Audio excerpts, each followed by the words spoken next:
Midnight snack na tayo. Game. Ano? Maasim-asim pero masarap na ulam, lalo na pag mainit. Pangkanin, eto, talagang pag walang kanin, ewan ko kung makakain mo. Pero ngayong gabi, gagawin naman itong sandwich. Sandwich, ba? At alam mo ba, Igan, nabanggit din ang pagkain ito sa kanta ng international singer na si Apple Diaz. Ah, okay. Titikman yan ni Micael Daes. Sa ganitong panahon, delikado lumabas ng bahay. Pero kung kumakalam ang inyong tiyan, may sagot kami dyan. Homemade midnight snack coming right up. Care of me. Let's go! Step 1. I-check ang inyong ref para sa leftovers na pwede pang kainin. Okay na. Adobo, may itlog na. Pero you can never have enough egg. Step 2. Ihanda ang ingredients para sa isang adobo sandwich. Madali lang, hindi ba? Chicken! Since mahilig naman talaga ako sa egg, at specialty ko ay scrambled eggs, gawa tayo ng chicken adobo scrambled egg. Why not? Tara. Ito muna.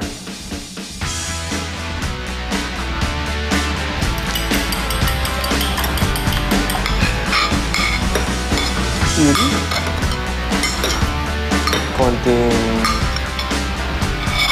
And wala pang 1 minute, pwede na tayo magluto. Tara. Hindi ako gumagamit ng mantika. O kung gagamit ako mantika, konti lang. Kailangan mahalo natin agad. Mabasa-basa pa rin siya. Yun yung pinakamasarap na scrambled egg para sa akin. Okay, so okay na yan.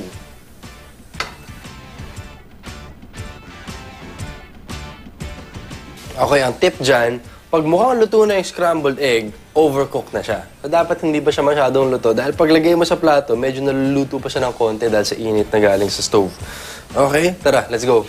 Bilang ito ang pagkain na kinakain natin habang baha, hindi tayo makalabas, wala tayong mabibilhan ng pagkain, dapat sulitin na natin lahat ng pagkain dito. So, pandesal ulit. Ang Pinoy favorite. Okay, so game. Masarap to. Sinasabi ko na sa inyo, hindi ko pa kinakagat, hindi ko pa natitikman, hindi ko pa nalalasahan, pero masarap to. Tingnan nyo naman. Minsan, isang tingin pa lang, masarap na. Tapos ako pa yung nagluto, mas masarap pa. Siyempre, hindi mo pwedeng isipin na mapangit yung linuto mo. So guys, let's dig in.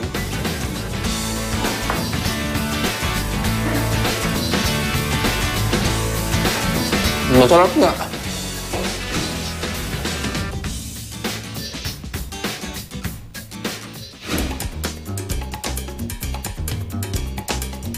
Ang salitang adobo ay mula sa Spanish word na adobar, nang ibig sabihin ay to marinate o ibabad. Pero minanaman daw natin ang proseso ng pagbabad ng pagkain para mas kumapit ang lasa. Pinoy style naman ang paggamit ng suka.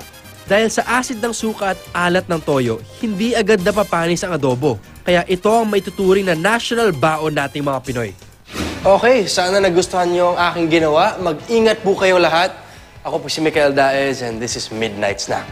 Bye guys!